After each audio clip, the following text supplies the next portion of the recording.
வணக்கம் நண்பர்களே. மதகஜராஜா இந்த படம் ரிலீஸ் ஆகி 3 நாட்களில் எவ்வளோ கலெக்ட் பண்ணியிருக்கு, ப்ளஸ் இந்த 4வது நாளான மாட்டுப்பொங்கல் அன்னைக்கு இந்த படத்துக்கு எவ்வளோ ஷோக்களை சென்னை ரீஜியனில் ஷெட்யூல் பண்ணியிருக்காங்க அப்படின்றத டீட்டெயிலாக இந்த வீடியோவில் பார்க்கலாம். வீடியோக்குள்ளே போகிறதுக்கு முன்னாடி சேனலை சப்ஸ்கிரைப் பண்ணி அந்த பெல் ஐக்கானை ப்ரெஸ் பண்ணிக்கோங்க நண்பர்களே. மதகஜராஜா இந்த படம் ஒரு 12 வருஷத்துக்கு அப்புறமா ரிலீஸ் ஆனாலும் இந்த படத்துக்கான ஒரு ஆடியன்ஸோட ரெஸ்பான்ஸ் இன்னுமே அதிகமாகிட்டு இருக்குன்னு தான் சொல்லணும்.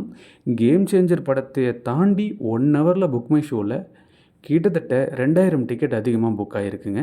ஸோ கேம் சேஞ்சர் படத்துக்கு 1 ஹவரில் 9000 டிக்கெட்ஸ் புக் ஆகிருந்ததுன்னா, அதே 1 ஹவரில் மதகஜராஜா 12,000க்கும் அதிகமான டிக்கெட்டுகளை புக் மை ஷோவில் புக் பண்ணியிருந்தாங்க. ஸோ பார்த்துக்கோங்க இந்த படத்துக்கு மக்கள் மத்தியில் எவ்வளோ வரவேற்பு இருக்குதுன்னு சொல்லிட்டு. ஸோ டே 1ஓட பாக்ஸ் ஆஃபீஸ் கலெக்ஷன்ஸ் என்ன அப்படின்றத இப்போ நம்ம பார்க்கலாம். டே 1ல் மட்டும் மதகஜராஜா 3 கோடிகளை ஓவரால் இந்தியாவில் கலெக்ட் பண்ணியிருக்கு. டே 2லேயும் அதே 3.5 கோடிகளை ஓவராலாக கலெக்ட் பண்ணியிருக்கு. டே 3ஆன இன்றைக்கி இந்த படம் கிட்டத்தட்ட 6 கோடிக்கும் அதிகமாக கலெக்ட் பண்ணியிருக்கு. ஸோ மொத்தமாக இந்த 3 நாட்களில் இந்த படம் 12.5 கோடிக்கும் அதிகமாக கலெக்ட் பண்ணி ஒரு சூப்பரான பர்ஃபார்மன்ஸை பண்ணிகிட்ருக்கு.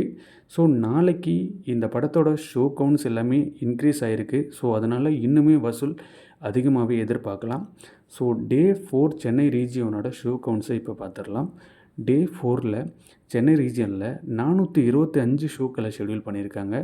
ஸோ இப்போ வந்த படங்கள்லேயே மதகஜராஜாவுக்கு மட்டும்தாங்க இவ்வளோ ஷோக்களை ஷெட்யூல் பண்ணியிருக்காங்க, அதுவும் ரிலீஸ் ஆன 4வது நாட்களில்.